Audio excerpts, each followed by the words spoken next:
ധനമന്ത്രി K N Balagopal അവതരിപ്പിച്ച budget അധ്യാപക ദ്രോഹ ബജറ്റായി മാറിയത് ദേശീയ അധ്യാപക പരിഷത്ത്.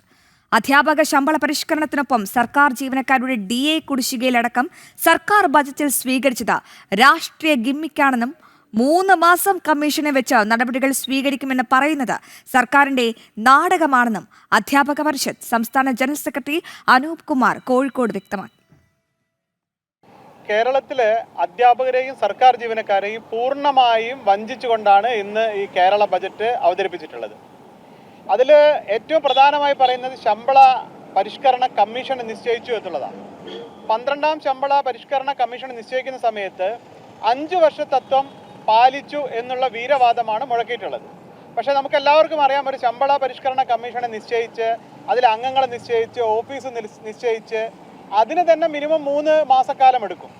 ഈ 1.5 വർഷം കൊണ്ട് കമ്മീഷൻ പഠിച്ച് റിപ്പോർട്ട് തേടി അതിന് മുകളിൽ നടപടികളൊക്കെ ആയി ഈ ഒരു കാര്യം നടപ്പിലാക്കാനുള്ള ശ്രമം അത് ഈ സർക്കാരിൻ്റെ ഭാഗത്തുണ്ടായിട്ടില്ല.